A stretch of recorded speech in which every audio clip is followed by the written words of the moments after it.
What's going on, everyone? Sid Gordon here with the Sid Gordon podcast, powered by Core Medical Group, and Alyssa DelTorre here, former Miss United States, amongst a lot of other things. We actually met by her walking into my podcast in the middle of it and interrupting the whole entire thing. No, I'm just kidding with you. Not too long ago. She has a clothing line. She's very effective with helping others heal, and she was even more effective helping herself heal, I feel like. So thank you so much for coming on. Well, thank you for having me. Appreciate the invite. So we like to start this off by kind of giving everyone a high level of your background. Where'd you come from? Childhood, obviously, might be a little bit different than some of the other guests that I have on talking about the childhood. But I mean, we love vulnerability here, and we feel like that really helps others. And I think that's your journey, right? So let's hear it. Absolutely. So I am from just outside of Minneapolis, Minnesota. Grew up in Eden Prairie and was there until I was 19. And then I moved to San Antonio and spent some time in Michigan, and then finally made my way down to Florida. What happened in Minnesota during my childhood, as you mentioned, it's not the typical story. I was 4 years old when my father first decided to sexually abuse me. He was physically, mentally, emotionally abusive to the entire family. He came from his own troubles, severe troubles. It is definitely generational. And my brother and I decided it was going to stop with us. But, of course, when you're violated that young, it also leads you into other avenues of life that aren't so healthy. As a child, you don't have all the factions to understand what happened. And you don't understand healthy boundaries or even how to communicate, especially when you're dealing with parents that never knew that. It doesn't get passed down to you. So that led into rebellious behavior starting at 13 and hanging out with not so great people, raped at 14, abused, and by the time I was 18, I feel like I'd already lived a whole life. Kind of got on the straight and narrow after that. And then I was with my ex-husband, wonderful man, and we spent a lot of time with God in the Bible and church. We did a lot of healing, went to therapy for a very long time. That woman literally saved my life, and she taught me a lot of things. I got very, very lucky with her, actually. She was not a typical therapist of just talk therapy. She actually taught me skills of how to heal and introduced me to different modalities that I made the decision to dive deeper into, and then my own independent study of healing from traumas and psychology, which then led me to my business that found me. So I should have grabbed a pen and paper.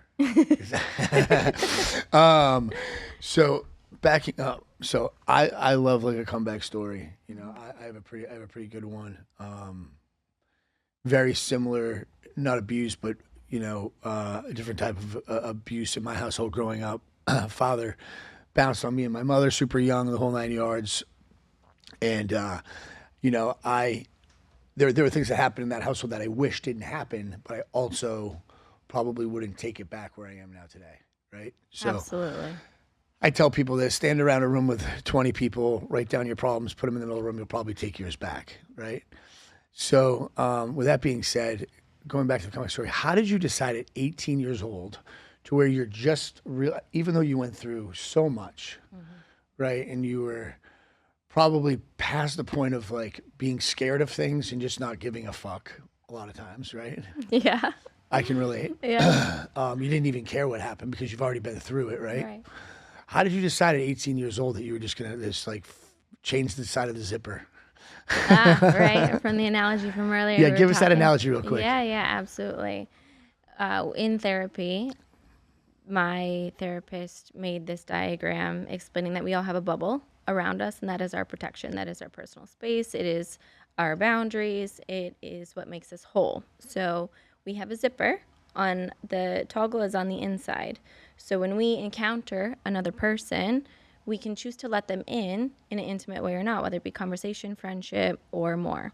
So we are in control of opening that zipper, allowing them in or not. But once you're violated, then that toggle flips to the outside. And then everybody else who comes up to you opens it and closes it as many times as they want, and you're no longer in control. So that's the analogy. And Going back to what made me decide was partly my mom. Now, bless her heart, she was dealing with her own issues and abuse with my father, and she had moments of extreme strength, and they came at perfect times for me in my life. And she took me away up to my cabin up north, or the family cabin up north, for 3 months one summer, and took me away from all the rebellion and drugs and everything else that we end up falling into to numb, okay. and got completely sober. And I go back my senior year and I'm like, wow, these things just don't excite me the same way. They don't feel the same way, because being out in nature, in the sun, just water, just fresh food. Yeah. And this was further back. It wasn't a glamorous cabin by any means. Like, we had electricity, but it's Better than the one I just stayed in. probably. But it really cleared out and detoxed my body of those distractions. And I had to spend time with myself. So I looked at my group of friends very differently. I looked at the actions differently. I looked at the payoff differently. And I decided I didn't want what I had previously been doing to carry on the rest of my life. And I knew turning 18, I was now responsible for myself. I wasn't going to have my mom to kick me back into shape if something went wrong. I would be a full adult at that time. So the consequences are much more severe. And so I really kind of decided, this is it. It's now or never. You get your stuff together, or this is what you're looking at for the rest of your life. And distanced myself from a lot of people. It was lonely for a bit. And yeah, I mean, that was it. It was the realization of the other path. It's crazy. So I went through a similar process. I grew up in just outside the city of Boston, Massachusetts. Smaller town, big town now, and moved down here in 2000. Complete train wreck, like bad. Like you'd see me on like the side of the street and go to the other side. Not that I was just because you could tell I was completely out of my mind. And came down here. I was stunt riding motorcycles, selling motorcycles, and this guy walks in to service his bike, and I sell him a new motorcycle. And he comes back, and like, of all things I needed in that time in my life was money, right? Like, money could have like killed me then, right? So yeah, amplifies what you are at that time. He teaches me the mortgage industry. I'm a pretty good sales guy, and end up just like making so much money, but couldn't even pay my tax at the end of the year. Train wreck. But very similar situation. Just like, well, why am I getting up at 7 and working my ass off and feeling like shit every day, and this, that, and the other, and like, what's the payoff here? Like, what's the ripple effect if I continue to do this, right? Who am I going to affect? And I was pretty much booted out of my house in Massachusetts, and went into this like hibernation mood of like watching. I'll date myself. Watching like every movie from wall to wall in Blockbuster that was across the street from my apartment, like running and going to bed and repeating the process. And you said something that like really hit me good, and it was being alone, forced to be alone. Like, I could not be alone. Like, when I got up, I called my 7 best friends. Like, where are you at? All right, let's get to school together. All right, let's leave school together. Let's hang out after school. And then it's been like that. And then I'd also have this feeling that was like, now looking back on it, I tell everyone I mentor, like, if they're in their 30s, right? I tell them, by the time you're in your 40s, you're going to be embarrassed of your 30s. If you're in your 20s, by the time you're in your 30s, you'll be embarrassed, right? Absolutely. So it's like, it's just like, you think you know so much more. And like, then you hit 40 and you're like, shit, I don't know that much. So I'm going to have to learn this thing called humility and ask a shitload of questions to get caught up. It's the story of my life, right? So, long story short, like, it was just like, to me, I was just like, man, this is like not going so well here. And then you get like Mel says, like a taste of that bug, and you're just like, oh man, this is like such an easier path, like not being hurtful to people. Your parents know where you are, you're communicating. And I think a lot of that comes from the lesson of being alone. Yeah. being alone forces you to face everything that is not balanced with you. And I say that because essentially it's bringing up all the traumas, it's bringing up all the hurts. If you have anxiety around, I need to talk to somebody, or I need to be with somebody, or you have that antsy, giddy feeling of, I need to do something else, I need to get out of the house, I need to do this, that's your first indicator that you need some healing. The woods too, and then people think I'm this like big like ruthless like killer, like just go out there and like shoots everything they see in the woods. It's really not the case. The producer's a vegan back there, so excuse him for shaking his head. Anyways, and it's really not that for me. Like, anyone who spends a lot of time around me knows like I'm very, very high paced. I'm a multitasker. If I don't have something to multitask, I fail at my single task because my ADD is pretty severe, right? But I've learned how to work with it as an attribute. And for me, I can go sit in the woods in a tree stand for 8 hours a day, legitimately like this, and not move. And I'm just like, and I'm completely in peace because of my surroundings.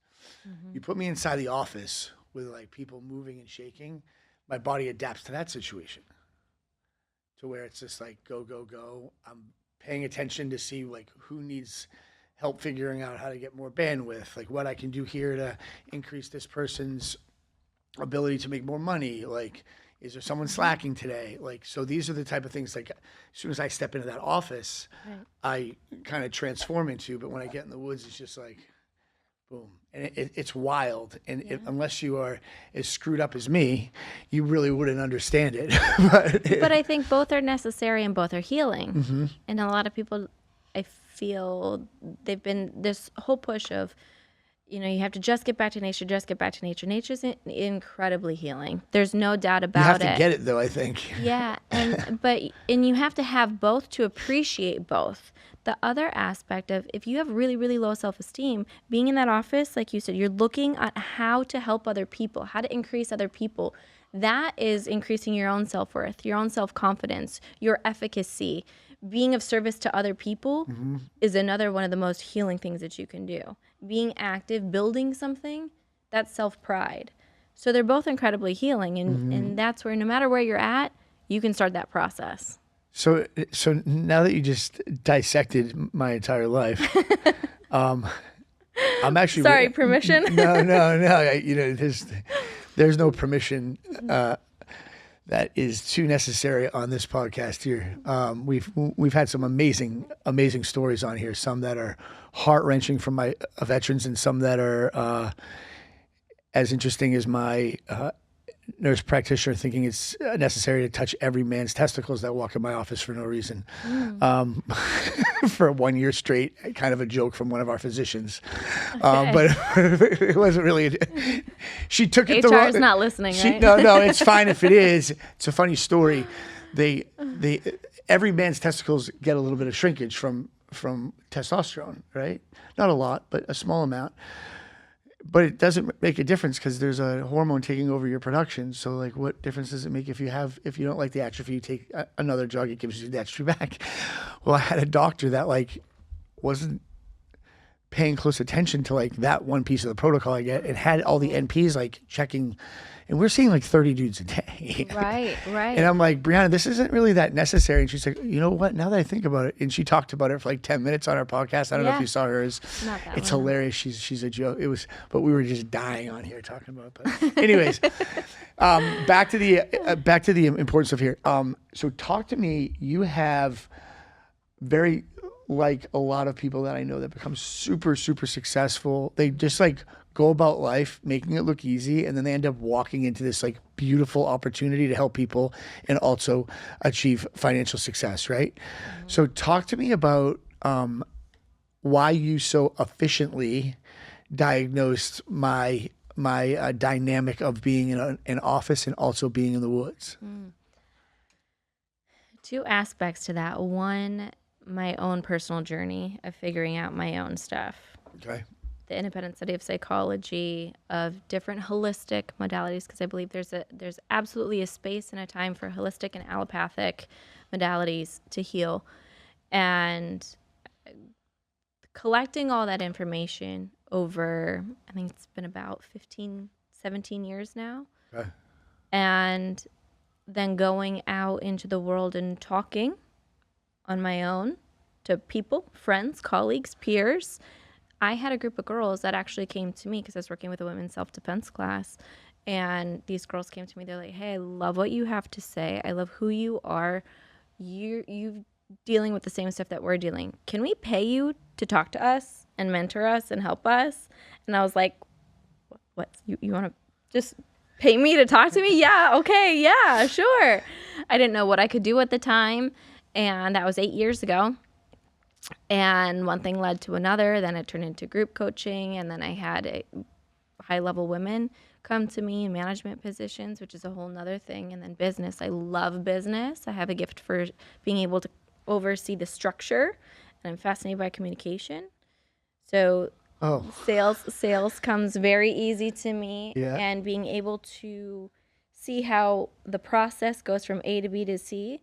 And if there's a link missing, or if there's a delivery that's missing, and how do you say that? So how do you dress yourself, position yourself, or speak to elicit a response that you're looking for? Because that can change everything. Most of the time we're showing up from traumas, not even realizing it, where if we show up thinking about the other person, potentially their traumas, or understanding psychology, you're going to elicit the response that you want, making your job easier and the other person's job easier, and everybody can move forward after that. So then that grew into the business aspect as well. So yeah, that's wild. The things that we fall into by accident, right?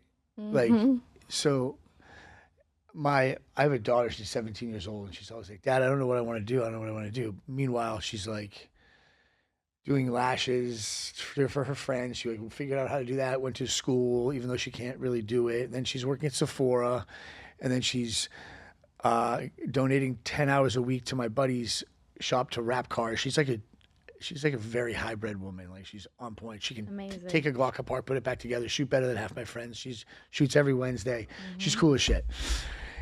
Goes to church by herself on Sundays because she's out west. I'm this way, but just got baptized again. Like, I'm super proud of her. But she's like, and I'm like, she's doing all this stuff, and I'm like, damn, dude, I wish I was doing that stuff at 17. At 17 years old, I was a train wreck, right? And she's just, but I was also very honest with her. There's no, like, she knows just about everything about Dad, right? Yeah, which is why she is the way that she is, right? So if you hadn't had your unique story, she would not turn out this way. Yeah, and she went through a divorce too, a rough one, got married young.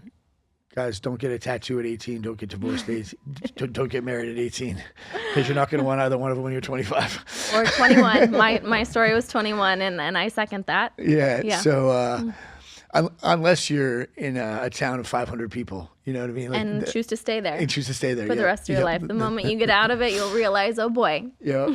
So she says that, and I said, Jada, let me ask you a question.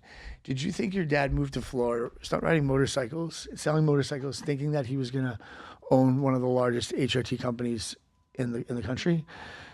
No, did you think I would? Did I think I'd ever have best friends that are like special operators and police officers? No. They were chasing me around. Like, so Mel Chancey, great example, president of the Hells Angels. Yeah. Does years and years in prison. Comes out as best friends with the two ATF officers that put him in prison now. Found God, saw his side of the street, saw where he was wrong. Just like in business, just like you said, as soon as I go into a situation of any negotiation, or even if I know I'm walking into a situation where I need to build a relationship with you for maybe a B2B situation, instantly I'm forgetting about myself, and I'm putting myself into your shoes of like what's necessary to make this happen. Because I've also learned the longer negotiation happens and the longer things take to get done, the more resentment that's built, the harder it is to get over, and the harder it is to move on. So like, I'm a big fan of like, here, you can have 60, I'll take 40. Let's go. rather Yeah. than really Right. fight it too hard. Right. And that's just been, as far as for brain trauma and how valuable my time is, that's just been worth it to me. Right. So that's also a numbers game too, and understanding psychology. So most people function from the what's in it for me. Mm-hmm. So if they feel like they're winning out of the deal, they're more likely to say yes. Like Mike Z. Sorry. It's an Okay. inside joke. Okay. I'm like, and okay. So if they are thinking they are winning, they're more likely to say yes. Then I think there's also an aspect of trust where they're like, is it too good to be true as well? So then if you make it happen fast, you're proving to them it's true. Because we're always taught, oh, if it sounds too good to be true, it probably is, right? Which there's a lot of situations that does play out more so than the latter. However, by making that close fast, you're shortening that gap of proof. So then you're more likely to click off more of those deals with that person and or get the referral from them. Because still, even when it comes to marketing, the best form of marketing is still referrals. 100%. Right? So now you're able to click that off more, which that is a safer, better, more stable and efficient business structure. But it can be true for friends, can be true for intimate relationships, can be true for anything. So the cool thing about Core, you just made me really think about this. The cool thing about Core is like we have such a large array of different walks of life. And when I use the word control, I don't mean physically. I mean like mentally and have earned the respect of. So I'm saying that because I'm going to use the word control right now. My business mentor told me that the goal in life is to control as many bodies and satisfy them beyond their means in business, right? So like so what that tells me is good product, amazing customer service, right?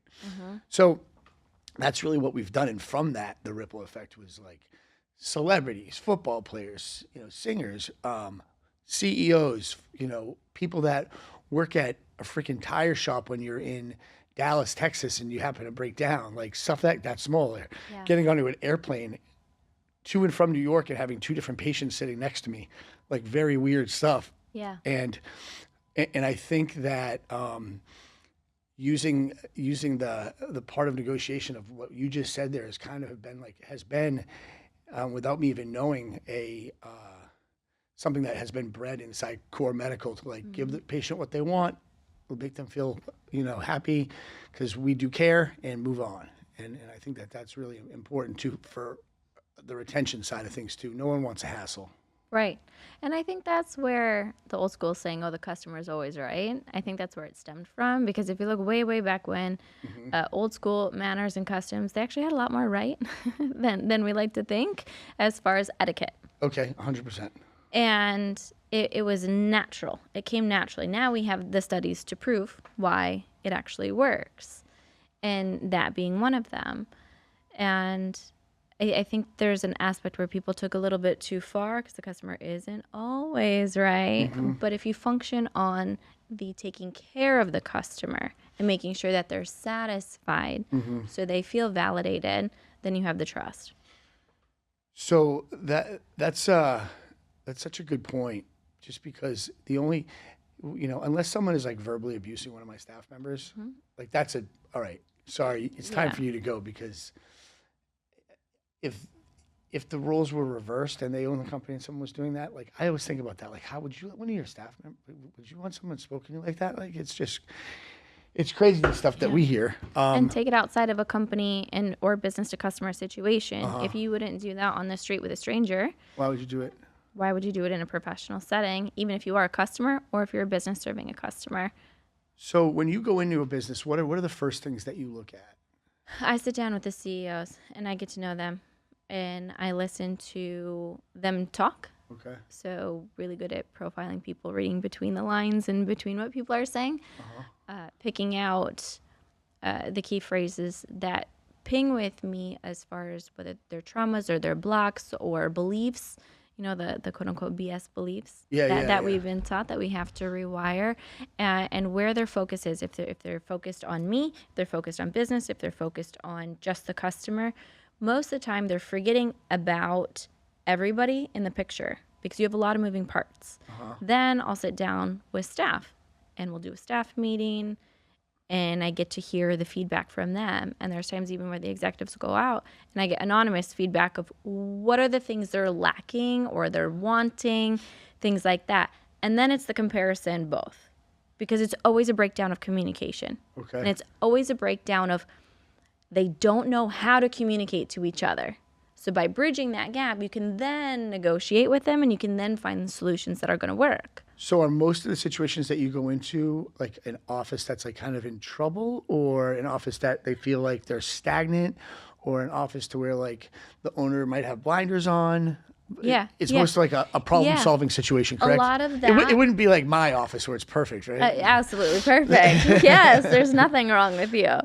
So, yeah, that is a lot of the case. Or I have the rare occasion where there is a very self-aware CEO that is saying, hey, I keep hitting this block and I can't grow more. What is it?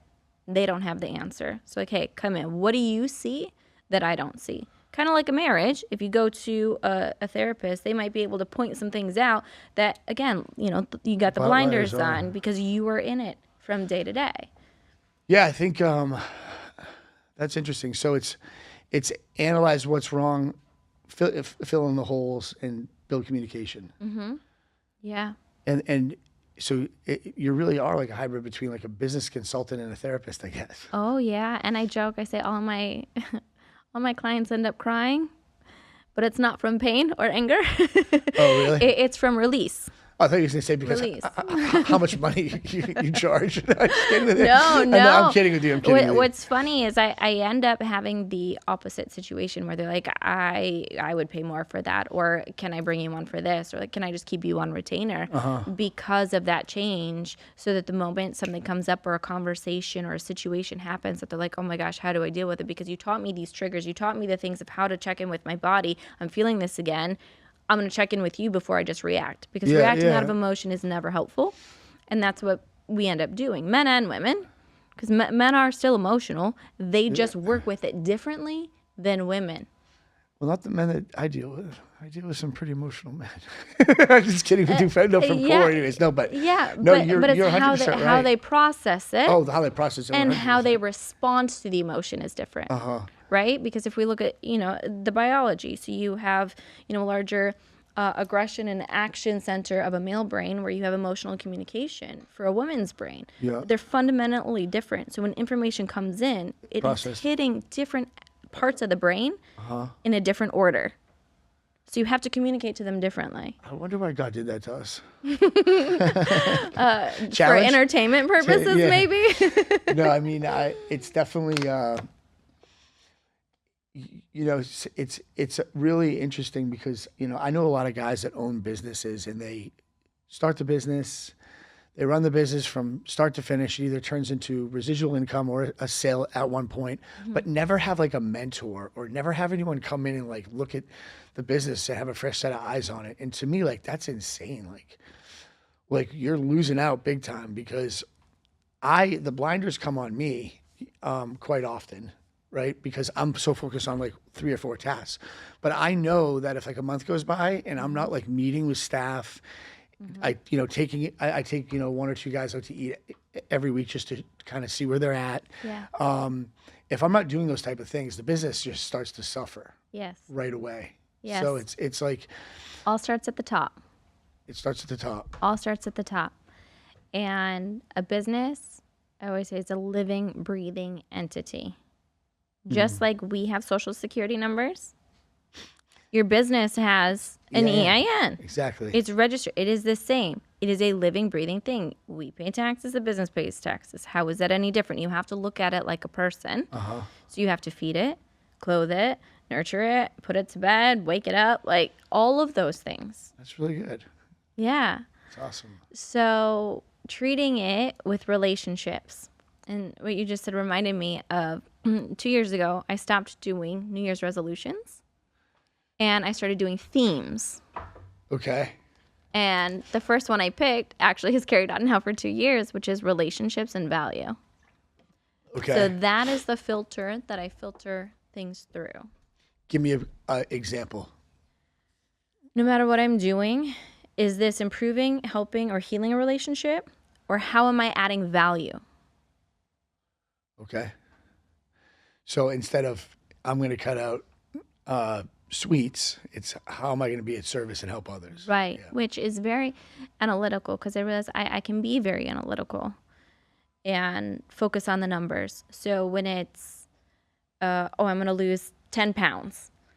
Okay, you get really, really focused, but you're also really intrinsic just to yourself, focusing on yourself. It is a selfish goal. Can it have the ripple effects and the benefits? Absolutely. However, you can get hyper-focused on numbers, and if you don't reach it because, well, life happens, birthdays come up or whatever. Not easy, but obtainable. Right. That you can also disappoint yourself and be upset, versus when I switched it to a theme of asking a better question to myself, how am I adding value, or how am I improving, helping, or healing a relationship?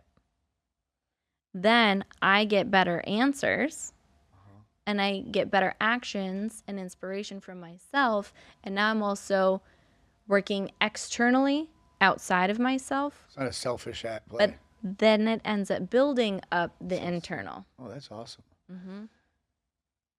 That's really. I think we should go like viral with that. Themes. Themes. That's the way to go. So that's really where your focus is with businesses, and then I know that you also talk to me about the other foundation that you work with right now, because there are listeners out here through Core Medical that I know we have a huge female base, and I know that you do some female coaching, and talk to us a little bit about like the one-on-one stuff that you do.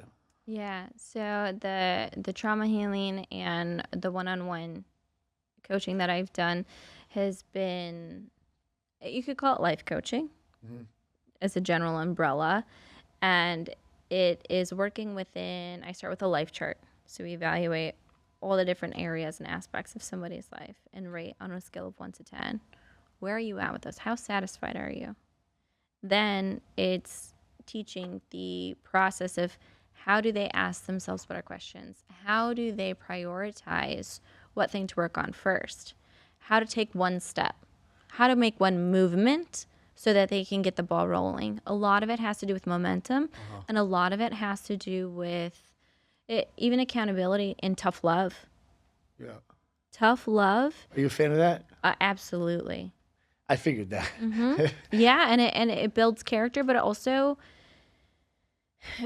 I think we've gotten so soft to the point where now, especially if you give somebody tough love, Yeah. it is so far different from anything that they've heard or received that it really pings with them, and they're like, oh my gosh, they perk up and they're ready to listen. Their ears are open. That's great, because I let everyone know when they ask me for advice that like I'm not going to hold back. So I'm just letting you know right now, if you ask me, I'm going to tell you.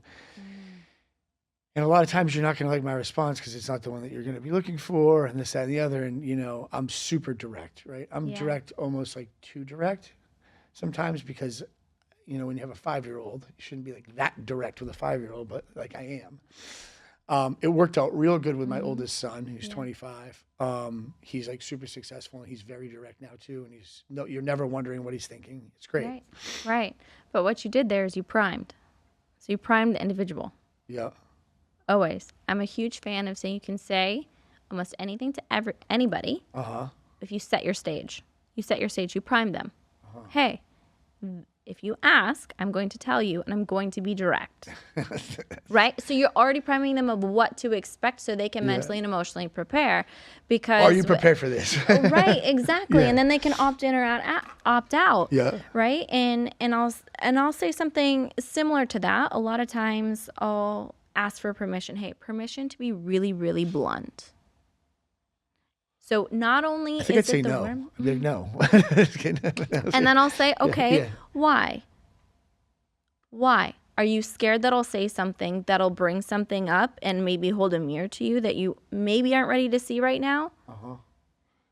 And I'll walk them through that process of what is actually going on with them and why they're scared with it. And then if they're like, well, yeah, that's it. Why? Okay. So by holding on to that, how does that benefit you? By not seeing it. You're putting yourself in jail. Okay. Is that an outcome that you desire? No. What is the latter? So we can face it. We can have a hard conversation. It goes nowhere. No judgment. Been in every blender, survived.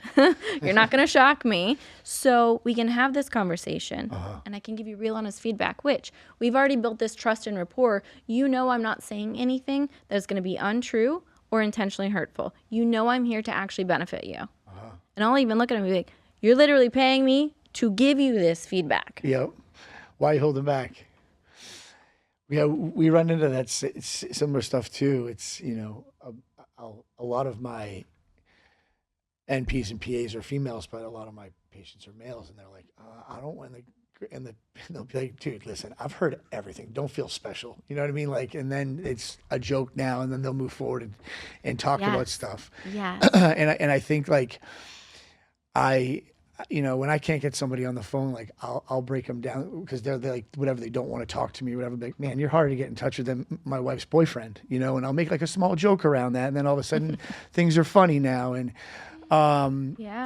you know, it's different. You really need to know your audience, just like you said before. And I think that, the stuff that you're doing with females is like, is amazing because, you know, I know a lot of men that are in a lot of need right now for a lot of help. You know, the majority of our patients are veterans or active duty service members that have seen horrific things, like not just their friends being shot, but for those of you out there that don't understand what happens at war in third world countries and places, it's not just people getting shot. It's horrific of what happens to villages, towns, people, civilians, people that don't deserve to be in the middle of it. But it's war, right?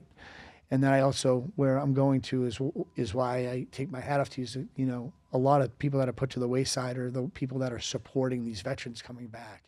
And even there's a lot of females that are overseas in places that are very, very dangerous, and they come back and they're kind of put to like the wayside. I feel like there is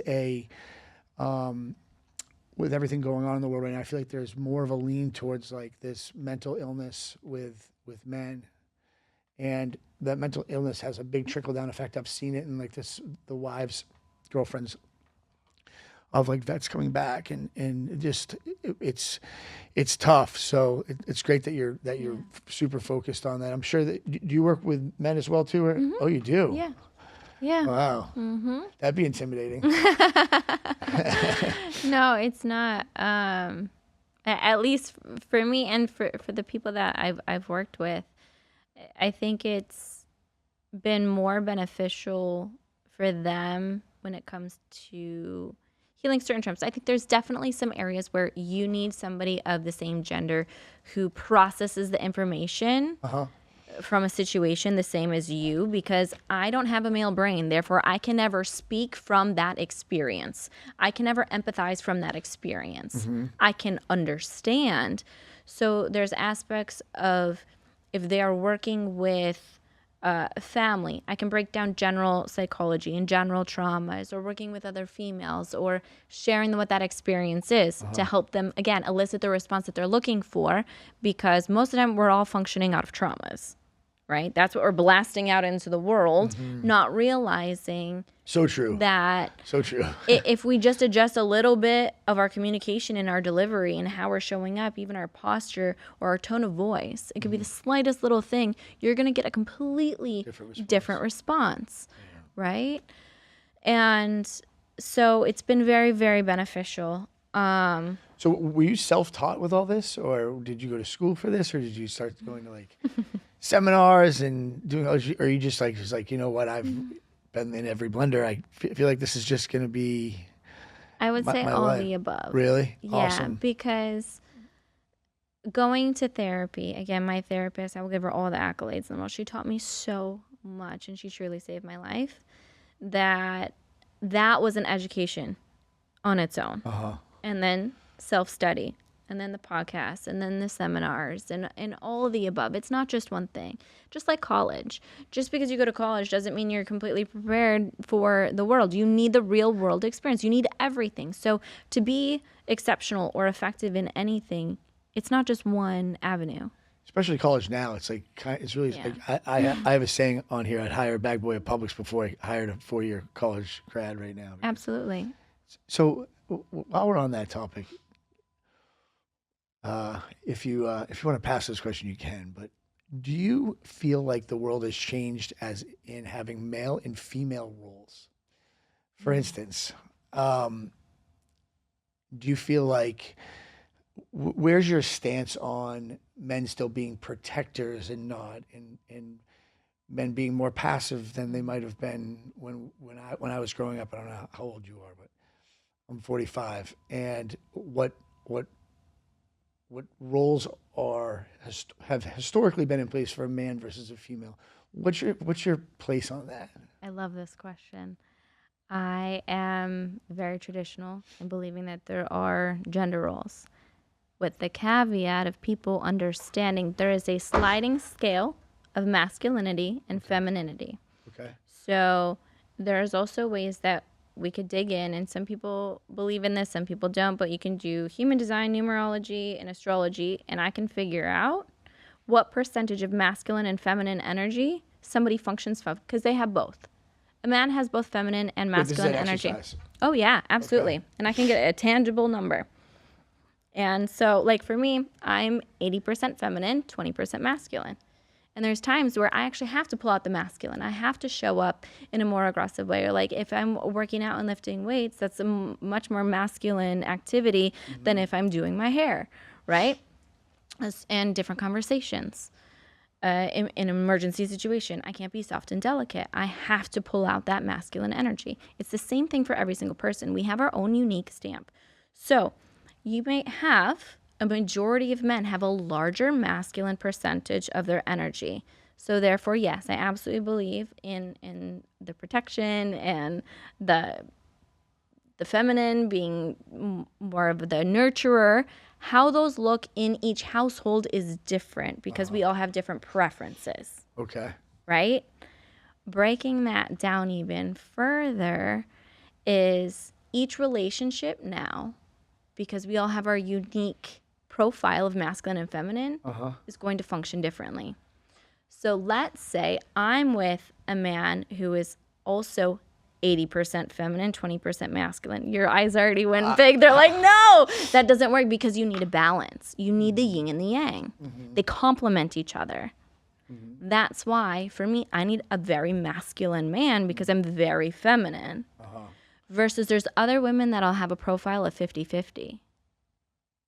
So having a man that in some areas of I'm life, like analyzing people in they my can- life right now, like, and being like, yeah, that's absolutely like, Right. I know there's women that are like, that are super Naturally. loving and caring, but they're also the breadwinners, and I feel like could beat their husband up. Like, you know what I'm saying? right. Like, yeah. And they can have successful relationships Yeah, because for they sure. found somebody who is a profile match of masculine and feminine energy to them. It's the yin and the yang. And that's where people arguing of, oh, this shore and that shore is women and men and this and that. I know some men who love cooking.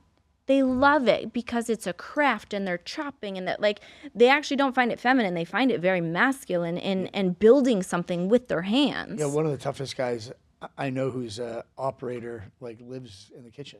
Yeah. He like loves to cook. Oh yeah. There was a time my ex-husband kicked me out of the kitchen, and I love to cook. I love to bake and everything. But he was like, no, I love it. And he would get all into it. And that's great. But realizing that when you are dating somebody or in relationship with somebody, it's figuring out what are your preferences, what are your likes, what are your dislikes. Okay. So I prefer, and I get really lit up and excited because we want to focus on that too. I want to do the things that make me happy and excited. The man should do the things that make them happy and excited and feel respected and powerful.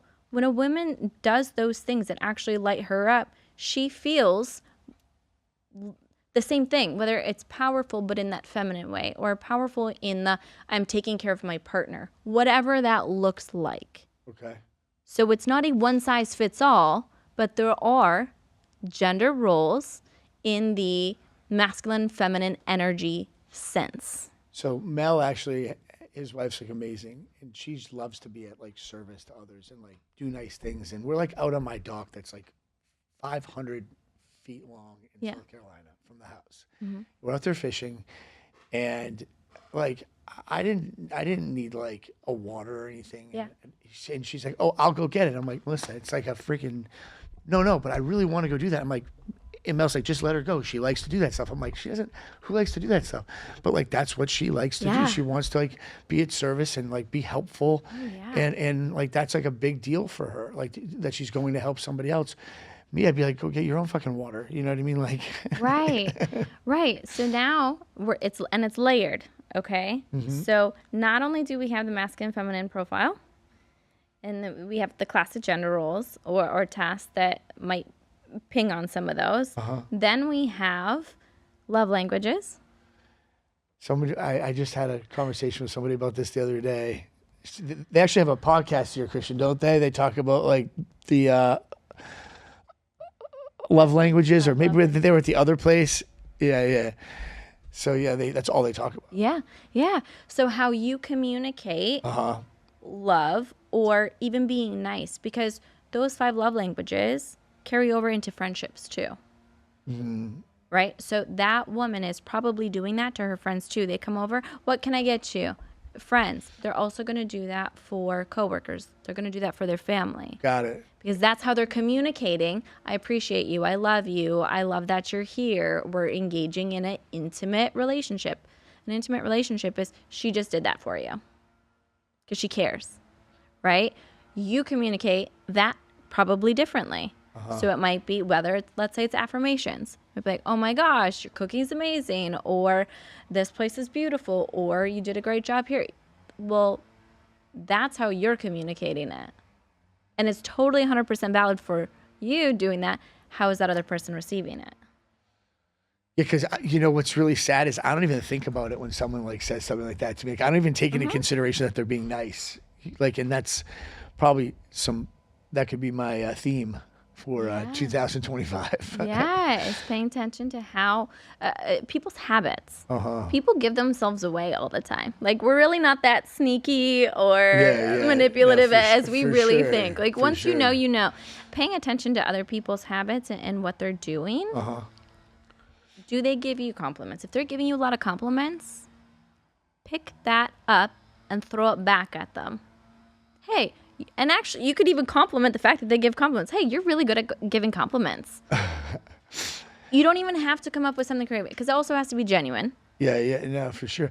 I think I do it more with like, apologize to patients out there. Maybe like the patients that are just like so pro core medical. They're like, yes, they're like referring stuff to us. Like, you know, we just started a referral program for them for like the gratitude, you know, people that have been with us for a while that don't have to pay for blood work anymore, and like just things to give back there because, you know, I am very task focused and lose sight of like the some beautiful pieces of communication, I think, you know, and that's probably because I'm 50% female and 50% man. But no, I totally get that. That was like a great lesson for me, actually, to like just kind of get more in the moment and think about what that person's trying to achieve through conversation. So, you know, what's weird though is when you have somebody who's just like full of compliments, it's like it doesn't end. Like I feel like they're just like a little off. Like, are they filling a void for themselves? Are they looking for a compliment back? Like, you know, there's like a lot that goes on there because that's a weird dynamic when someone's just constantly complimenting you. It's not to sound like a big deal, but I've had it happen before. Right. Well, and so in that situation, we'd have to look at a few things. What are they complimenting? How are they complimenting? What is their body language? There's a lot that you can read from that. Just by saying somebody's, you know, complimenting a lot, you could have done something that literally changes their life and done more for them than any other person ever has for them. Because we don't know their history. We don't know what they're functioning from. So you could be that person that saved their life. So they could look at you with those awe-inspiring eyes. So they're functioning from, oh my gosh, so grateful, so grateful, so grateful. And they don't know how to communicate other than spewing in the form of compliments. No, that's seeing the glass half full for sure. Right. Or it could be insecurity until you have a full conversation and get to know that person. And I said within an hour and asking some really good questions, You can pinpoint a lot. Then we can dig into, oh, that is an insecurity. Oh, they are trying to compensate. Actually, they want something from you. Oh, they're energy vampire. Or, yeah, they actually hate themselves. Or they're X, Y, and Z. They have no friends. This is how you have no idea until you actually dig into the situation. So that's why I always try to hold judgment until you get into that conversation with somebody and kind of have the permission from them to ask those questions and to get to know them. Other than that, and it can be hard, right? Having judgment is also biologically very, very good for us. It's a survival mechanism, and we need it. Yeah, people say don't judge. I'm like, No, well, we you know have what? to. Because I'm a huge, like, I agree with you so much. Like, no, I'm actually going to judge that guy walking down the street in a ski mask with a firearm in his hand. Like, yeah, I'm gonna judge that person. Or I'm Right. gonna the car that's in front of the school every day that's never picking up a Right. kid. Yeah, I'm gonna judge that person. Right. Or the you know, there's a lot of different scenarios. Or that guy over there who's driving drunk right now. Yeah, I'm gonna judge that person. Right. Versus what we consider to be in this normal range of behavior. If they're a little bit outside that, okay, don't judge so quickly until you have more data, right? But you also have to make snap judgments so you know how to navigate to keep yourself safe and make the best decisions for you. And that's not just physically. That's mentally safe. That's like avoiding getting into a relationship with. I tell people all the time, show me your friends. You know, like I tell my daughter, you know, this girl might be great, but see who she's hanging out with. Like, you know, and they do. They're amazing with that. Like my daughter's situational awareness is just like above board, and it's just it's awesome. Yeah. The hard part is that, like, you know, we hate people, don't judge, don't, like, it's that I could go on a podcast like with like a million different reasons why judging is like super important. Now, Yes. jumping the gun on judging isn't, because, you know, I was saying too, you can tell me what you think about this, is like in different situations where you meet people can definitely propel whether you have a relationship with them or not. So if I meet you playing softball and it's like a healthy environment versus me meeting you, you know, in a bar or in any other situation, a birthday party, to where you're trying to stand out, depending on how I've met people in my life, really have given me the ability to judge them in different types of ways. And typically, you know, that first interaction, I've learned, should not be the one that I'm judging that relationship on. I try to give people like 2 or 3 interactions before I make a decision now, because I've learned that I process too quickly. Yeah. Survival mechanism. Yeah. But it's no different than trust but verify, judge but verify. You So- need more data, Yeah. Yeah. and then you can navigate properly. So for the person out there, I mean, this has been like mind overload. This has been a really good podcast. Thank you so much. My pleasure. Man, I feel like I got to go back to school or something after talking to you. It's awesome. So for the person out there that's struggling, right? Because I really like to always end with something like this. The person out there that's struggling, and it just doesn't have to be like suicidal thoughts. It doesn't have to be like these thoughts of, I don't want to leave the threshold of my house when I don't want to. It could be like someone struggling and just like getting to that next hurdle. Like it could be a small jump and just can't seem to make it work. Because the smallest issues in my life have been the hardest ones. Because because you look at a small issue as a small issue. If you don't handle that issue absolutely perfect, it typically turns into a big issue. So don't misjudge your small issues. Treat them like they're a big issue, and treat them effectively, and attack them timely, and make sure that the timing is impeccable, because timing is everything.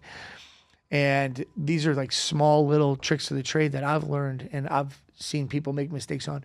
So for you, with that being outlined, for you, if you're out there listening to this podcast and you're in a spot to where you're dormant, how about that? What's step 1? 2 very easy things that are free, because not everybody has the resources or feels they have the resources or maybe knows how to get them. Is journal, hand, pen to paper. Start with 10 pages. Let everything out. I don't care what it looks like, what it sounds like, the punctuation, spelling, nothing, doesn't matter. Spew all over that journal. Let it all out. You'd be surprised at what actually comes out of you and how intelligent you actually are and how much you can be your own therapist at that same time. You are so divinely intelligent. That is number one. And then walk outside. No headphones. You can start with headphones if you need to, but walking outside and no music and just spending time with the movement. It's just a whole bunch of other health benefits, the lymph drain and the toxins and cortisol movement and everything else, which can lower anxiety and blood pressure and stress and all those other things. But no music, no distractions, being aware. There's certain things about how it works with psychology and healing, looking far distances and looking at nature and looking at the sun in far distances. And how that affects you in healing and how your brain processes things. There's too much that we have that's right here, right in front of our face, within a foot or two, right? And it's artificial lights.